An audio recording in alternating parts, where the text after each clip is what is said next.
네, 여러분 안녕하십니까. 뉴스 찾기 쇼 임병용입니다. 대한민국 뉴스를 경마의 기수처럼 경쾌하고 박진감 있게 이끄는 뉴스 찾기 쇼, 날씨부터 짚어보겠습니다. 청보리밭 초록 물결 지나 붉은 철쭉 흐드러진 성곽 한 바퀴 돌면 봄빛에 취하겠네. 이런 봄 풍경과 함께 시적인 그런 기사를 봤는데요. 청보리밭 물결이 그야말로 넘실될 5월을 눈앞에 두고 있죠. 주간 날씨 예보입니다. 이번 주는 수요일과 목요일에 걸쳐서 비가 내리고 기온은 주 중반 이후 20도 이하로 내려갈 것이라는 그런 예보입니다. 뉴스 찾기쇼 시작하겠습니다. 문재인 대통령과 김정은 북한 국무위원장은 27일 판문점 선언에서 군사적 긴장이 해소되고 서로의 신뢰가 실질적으로 구축되는 데 따라서 단계적으로 군비 축소를 실현해 나가기로 했다고 밝혔습니다. 남북 간 합의나 선언에서 군축이 공식 언급된 것은 지난 1992년 2월 체결된 남북 기본 합의서 이후 처음이죠. 당시 남북은 기본 합의서에서 남과 북은 군사적 신뢰 조성 또 군축을 실현하기 위한 문제를 협의 추진한다고 그렇게 밝혔습니다. 군 관계자는 판문점 선언에서 군축을 실현나간다고 명시한 점은 1992년 기본 합의서보다 진일보한 것으로 보인다고 평가했습니다. 군축은 통상 이런 단계를 거치고 있습니다. 먼저 군사적 신뢰 구축, 그러니까 군 수뇌부 간 직통전화 설치라든가 훈련 참관 등 이 단계가 지나면은 운용적 군비 통제, 병력 장비의 후방으로의 철수를 의미하죠. 그리고 세 번째는 구조적 군비 통제, 병력이나 장비를 단계적 감축 단계로 진행됩니다. 남북 정상이 이날 군사적 문제와 관련해서 국방장관 회담을 비롯한 군사당국자 회담을 자주 개최하기로 하고 5월 중 장성급 군사회담을 열기로 한 것은 1단계인 군사적 신뢰 구축에 해당합니다. 이에 따라 후속 군사회담을 통해서 우리 국방장관과 북한 인민무력부상 사이에 한라인 이 직통전화 설치 문제가 논의될 가능성이 거론되고 있습니다. 한편 군 일각에서는 군축이 북한군에게만 유리한 결과로 나타날 수 있다는 그런 우려도 나오고 있습니다. 이런 우려는 그간 북한군은 공격, 우리 한국군은 방어 위주의 작전 계획을 수립해왔기 때문인데 이런 만큼 군축이 이루어질 경우에 우리 군의 방어력 약화만 불러올 수 있다는 그런 점 때문입니다. 뉴스 찾기쇼 두 번째 순서입니다. 판문점 선언 이후 각 당의 이 선언을 보는 시각에 큰 차이가 있다는 그런 얘기입니다. 문재인 대통령과 김정은 북한 국무위원장의 남북 정상회담 판문점 선언에 대해서 자유한국당을 제외한 여야 모두 긍정적인 평가를 내놨습니다. 반면 자유한국당은 한반도 비핵화라는 용어는 선언문의 구색 맞추기라면서 남북 정상회담을 평가절하했습니다. 더불어민주당 김현 대변인은 한반도 평화 정책과 또 공동 번영의 대전환점을 만든 남북 정상의 판문점 선언을 환영하면서 지지한다라고 밝혔습니다. 바른미래당 김철근 대변인도 판문점 선언에 대한 긍정적인 논평을 통해서 초당적인 모습을 보였습니다. 민주평화당 최경환 대변인 역시 논평을 내고 6.15 남북 공동선언 14선언을 이은 한반도의 운명을 새로 개척한 선언으로 환영한다라고 밝혔습니다. 정의당 역시 문재인 대통령과 김정은 북한 국무위원장의 판문점 선언을 두고 위대한 합의라며 진심으로 환영한다는 입장을 내놨습니다. 최석 정의당 대변인은 이날 서면 브리핑을 통해서 드디어 평화의 문이 활짝 열렸다며 이같이 말했습니다. 이처럼 남북 정상회담으로 무르익은 초당적 평화 분위기 속에서도 자유한국당은 판문점 선언에 명시된 한반도 비핵화라는 용어가 구색 맞추기에 불과했다고 깎아내렸습니다. 홍준표 대표는 페이스북을 통해서 결국 남북 정상회담은 김정은과 문 정권이 합작한 남북 위장평화쇼에 불과했다고 쓴소리를 뱉어냈습니다. 뉴스자키쇼 세 번째 소식입니다. 남북한 정상회담이 표면적으로 보면 성공했다는 중론입니다. 이에 따라 전문가들은 남북한 정상회담에 이어서 북미 정상회담까지 성과를 내면 북한의 경제 개방과 또 시장 경제 도입이 예상보다 빠른 속도로 이뤄질 가능성이 있는 것으로 내다봤습니다. 개성공단 또 금강산 관광 등 기존 남북 공동사업이 재개되는 것뿐 아니라 북한의 자원과 지리적 이점을 활용한 새로운 비즈니스 모델이 탄생할 것이란 전망도 내놨습니다. 다만 남북 경협은 북한의 되돌릴 수 없는 핵 폐기를 전제로 이루어져야 하기 때문에 서두르기보다는 긴 호흡에 단계적으로 진행해야 한다는 의견도 대두되고 있습니다. 김병현 서울대 경제학부 교수는 정부가 경협은 북한의 비핵화 완료 이후 논의한다는 원칙을 철저히 지켜야 한다면서 섣불리 경협을 얘기하면 대북 제재 공조가 허물어지고 또 비핵화에 대한 북한의 협상력을 키우는 부작용이 생긴다고 강조했습니다. 같은 맥락에서 김현철 통일연구원장은 남북 경협은 핵 폐기를 대가로 철도 또 에너지 부문 등을 공동 개발하는 방식으로 가야 한다고 말했습니다. 뉴스자키쇼 네 번째 순서입니다. 바른미래당이 6.13 지방선거, 국회의원 보궐선거 공천권을 놓고 연일 진통을 겪고 있습니다. 서울 노원병 그리고 송파 을 등의 선거구 공천권을 놓고 당의 공동창업주 격인 유승민 공동대표와 또 안철수 서울시장 후보 등 두 축이 경쟁하는 계파 대리전 양상이 심상치 않게 치닫고 있다는 얘기입니다. 당 공천관리위원회는 지난주 회의를 열어서 이들 지역에 대한 공천 심사를 했지만은 결론을 내리지 못했습니다.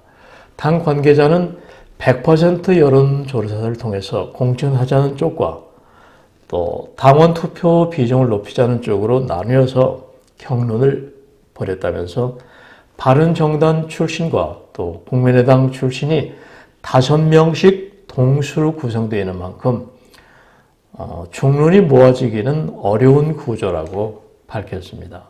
서울 노원병의 경우에 유 공동대표의 최측근으로 알려진 이준석 지역위원장이 가장 먼저 도전장을 냈지만은 국민의당 출신 공관위원들 반대로 심사가 보류된 상태입니다. 여기에 안 후보의 외교 안보 분야 핵심 참모로 알려진 김근식 경남대 교수가 뒤늦게 공천을 신청하면서 경선을 벌여야 하는 상황에 와 있습니다. 김 교수는 자신의 페이스북에 중도 정치의 필요성 또 다당제 가치를 위해서 안 후보와 함께 행보를 해왔다면서 노원병 특정 후보가 공심위 부결 처리를 이유로 온갖 억측과 생떼 또 비난을 하는 것은 잘못된 일이라고 지적하고 나섰습니다. 공천 방식을 정하지 못한 서울 송파 을도 이 폭풍 전야 분위기입니다. 박종진 전 채널A 앵커와 또 송동섭 변호사, 이태호 전 국민의당 최고위원 등이 도전장을 내민 상황입니다. 그런데 여기에서 안 후보의 영입인사인 장성민 전 의원이 경쟁 구도에 가세할 가능성이 있기 때문입니다. 후보들이 쟁쟁하죠. 박종진 전 채널A 앵커, 송동섭 변호사는 이 지역에 털을 내린 20년, 30년 터주 대감이라 그래요. 또 이태우 전 국민의당 최고위원, 여기에 이제 장성민 전 의원까지 그 경쟁 대열에 가세해서 상당히 어려운 그 경선이 예상되고 있습니다. 박 전 앵커는 바른정당 인재영입 1호 인사여서 이 장 전 앵커 의원과 맞붙을 경우에 이건 역시 계파 경쟁 구도로 흐를 가능성이 큰 지역입니다. 뉴스 제목의 힘, 제목 뉴스 1, 2, 3, 4, 5입니다. 본문에서 다 짚어드리지 못한 비중이 큰 뉴스를 제목을 통해서 짚어볼 수 있도록 제목 뉴스를 소개하고 있죠. 첫 번째, 한반도 완전한 비핵화 운만 뗐다. 문 대통령 가을에 북한 답방 8.15 이산 상봉 추진.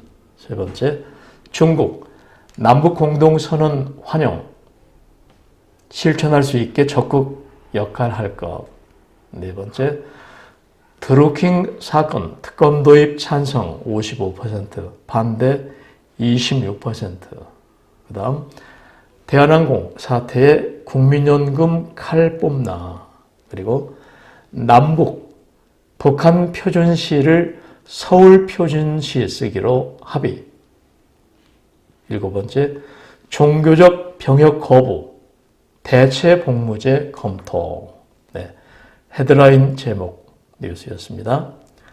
뉴스 작쇼 다섯 번째 순서는 쉬어가는 페이지, 시의 언덕길 코너입니다. 오늘은 김영랑 시인의 모란이 피기까지는 이런 시 소개해드리겠습니다. 모란이 피기까지는 나는 아직 나의 봄을 기다리고 있을 테요. 모란이 뚝뚝 떨어져 버린 날, 나는 비로소 봄을 여윈 슬픔에 잠길 테요.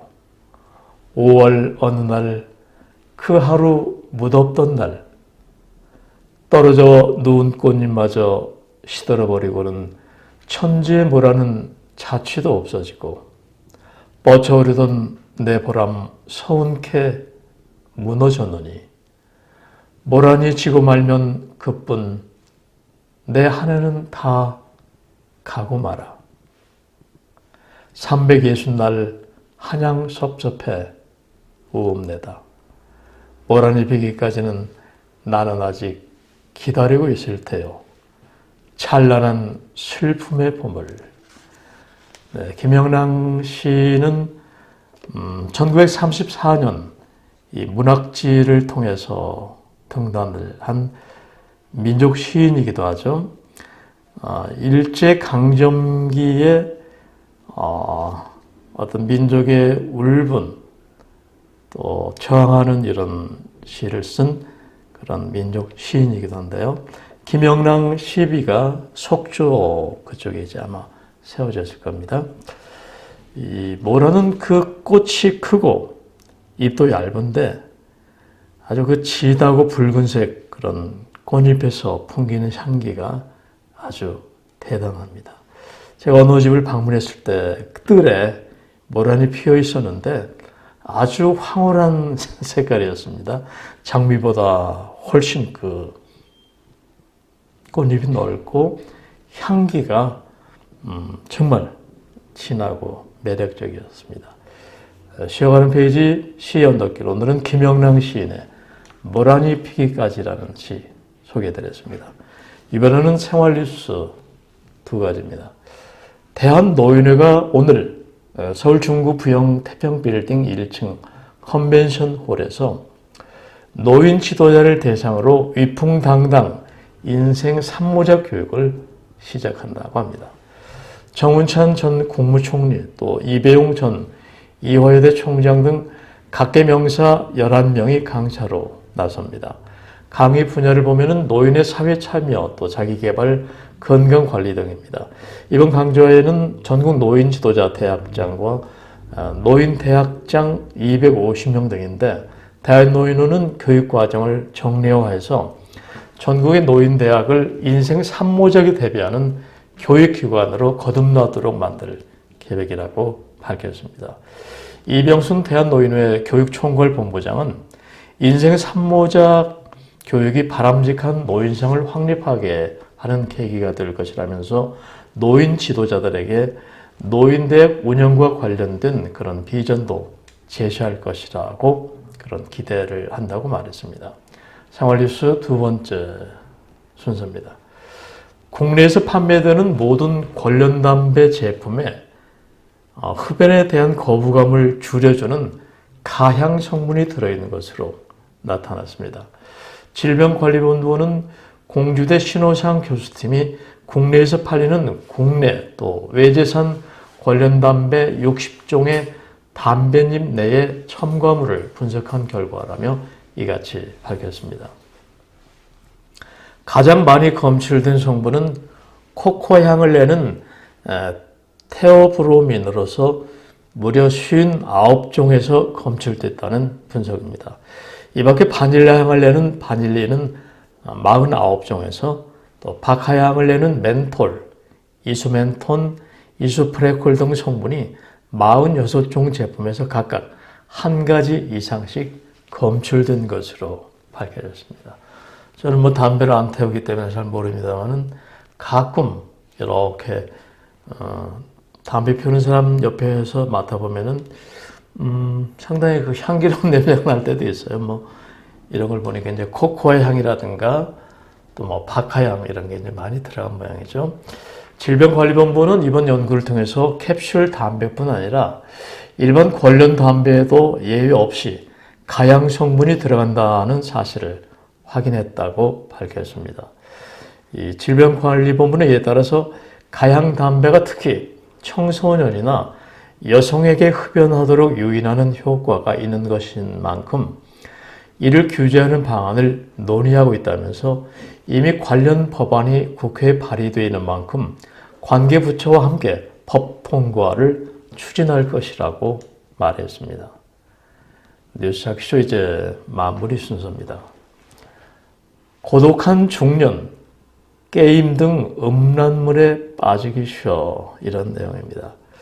자녀들을 웬만큼 다 키워놓은 우리나라 중년들은 은퇴와 더불어서 무료해지는 시간이 많아지는 만큼 게임이라든가 또 많이 노출되어 있는 그 음란 동영상물에 빠져들기 쉬운 심리를 보인다고 합니다. 한국중독정신의학회 보고에 따르면 정보통신기술의 발전으로 새로운 기기나 또 프로그램 등이 개발되면서 중독 인구는 더 늘 것이라는 전문가의 분석을 내놨습니다. 일반적으로 뇌가 성숙한 중년은 쉽게 중독에 빠지지 않는 것으로 알려져 있습니다. 하지만 최근 쇼핑이나 도박, 운동, 음란물 등 그 대상이 다양한 형태를 띠면서 중독자가 늘고 있는 추세라고 합니다. 중독에 취약한 계층을 보면은 이런 분들이라고 하네요. 자식을 독립시킨 주부, 직장에서 입지가 좁아졌거나 은퇴한 직장인, 혼자 사는 노인 등 외로움과 결핍을 느끼는 사람이 주로 중독에 취약하다는 분석입니다. 중요한 것은 이런 상황을 본인 스스로는 중독으로 보지 않는다는 점입니다. 자신의 일과를 기록해 보면서 스스로 자제하기 어려울 만큼 안 좋은 쪽으로 많이 중독되어 있다. 이렇게 기록이 된다면 다른 취미 활동을 찾아서 스트레스를 해소하거나 또 전문가의 도움을 받을 것을 권유하고 있습니다. 대부분의 그 과학자, 위대한 사람들은 한 가지 일일에 몰두한 그런 사람들입니다. 아인슈타인 박사라든가 또 뭐 유명한 그 시인이라든가 소설가라든가 등산가라든가 운동선수들이 다 그렇습니다. 좋은 쪽으로 몰두하는 것은 자신의 전문성을 키우는 거고 사회에 공헌하는 일이지만 좋지 않은 쪽으로 중독 증세를 보이는 것은 병인 것이죠. 하지만 자기 스스로는 이게 중독이다 보지 않은 점이라고 이렇게 지적을 하고 있기 때문에 다른 취미 활동을 찾아서 좋지 않은 쪽으로 집중하는 시간을 줄인다거나 또 스트레스를 해소해 가면서 심한 경우 전문가의 도움이 필요하다는 그런 얘기죠. 지금까지 뉴스프리전 뉴스자키쇼 편집국장 임병영이었습니다. 감사합니다.